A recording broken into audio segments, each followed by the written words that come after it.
Super star 'Krishna' గారు నటవారసుడిగా సినిమాల్లోకి entry ఇచ్చి, తండ్రికి తగ్గ తనయుడిగా తనకంటూ ప్రత్యేకమైన ఇమేజ్‌ని సంపాదించుకొని స్టార్ హీరోగా ఎదిగిన hero super star 'Mahesh Babu' గారు. అయితే 'మహేష్ బాబు' కెరీర్‌లో ఎన్నో సూపర్ హిట్ మూవీస్ ఉన్నా, ఆయనకి మొదటి సూపర్ సక్సెస్ సినిమా అంటే అది 'మురారి' సినిమా అనే చెప్పాలి. మరి అలాంటి super hit cinema 'Murari' shooting సమయంలో కృష్ణ గారికి కృష్ణవంశీ గారు కొన్ని సందర్భాల్లో కోపం తెప్పించారంట. అసలు సంగతి ఏంటంటే, 'మురారి' సినిమాలో అలనాటి రామచంద్రుడి పాట ఎంత పెద్ద హిట్ అయిందో ప్రత్యేకంగా చెప్పనవసరం లేదు. 'మురారి' సినిమాలో ప్రీ క్లైమాక్స్ సమయంలో ఈ సాంగ్ వస్తుంది. అయితే ఈ సాంగ్ బదులు కమర్షియల్ సాంగ్ పెట్టాలని కృష్ణ గారు కృష్ణవంశీ గారిని కోరారట. ఆ సమయంలో కృష్ణవంశీ గారు కృష్ణ గారికి 2 ఆప్షన్లు ఇచ్చారట. ఒకటి ఈ సినిమా పాటను తనను చేయనివ్వాలని, లేదా ఈ సినిమాని ఇక్కడే వదిలేసి వెళ్ళిపోతానని వేరే డైరెక్టర్‌ని పెట్టి కమర్షియల్ సాంగ్ చేసి సినిమాని విడుదల చేసుకోవాలంటూ కృష్ణవంశీ అనటంతో కృష్ణ గారికి కోపం వచ్చిందట. అయితే కృష్ణవంశీ కాన్ఫిడెన్స్ లెవెల్స్ చూసి కృష్ణ గారు అలనాటి రామచంద్రుడు సాంగ్‌కు ఓకే చెప్పటం. ఇక సినిమా రిలీజ్ అయ్యాక ఆ సినిమాకే సాంగ్ హైలైట్‌గా నిలిచి బ్లాక్ బస్టర్ హిట్ కావడం జరిగింది. ఇక అలానే జనరల్‌గా తెలుగు సినిమాల్లో చివరిలో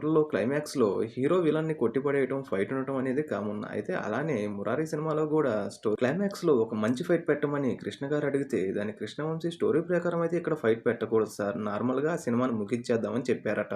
కానీ కృష్ణ గారు మాత్రం హీరో అన్న తర్వాత కొన్ని ఎక్స్‌పెక్టేషన్స్ ఉంటాయి. ఫైటింగ్ ఉంటేనే ఫ్యాన్స్ ఒప్పుకుంటారంటూ కృష్ణవంశీ గారికి చెప్పారట. కానీ కృష్ణవంశీ గారు మాత్రం తాను నమ్మిందే చేస్తానని కరాఖండిగా చెప్పడంతో కృష్ణవంశీ మీద కృష్ణ గారు కోపానికి గురయ్యారట. కానీ మొత్తానికి కృష్ణవంశీ చెప్పినట్టే ఆ సినిమాలో పెద్దగా ఫైట్ సీన్స్ లేకుండానే క్లైమాక్స్ నుంచి అలా కూల్‌గా డిజైన్ చేయడంతో సినిమా సూపర్ సక్సెస్ అయింది అని చెప్పాలి. ఇక మహేష్ బాబుకి ఈ సినిమాతో ఒక భారీ బ్లాక్ బస్టర్ సక్సెస్ అందిందనే చెప్పుకోవాలి. అలనాటి రామచంద్రుడి సాంగ్ మీలో ఎంతమందికి ఫేవరెట్టో కామెంట్ చేయండి.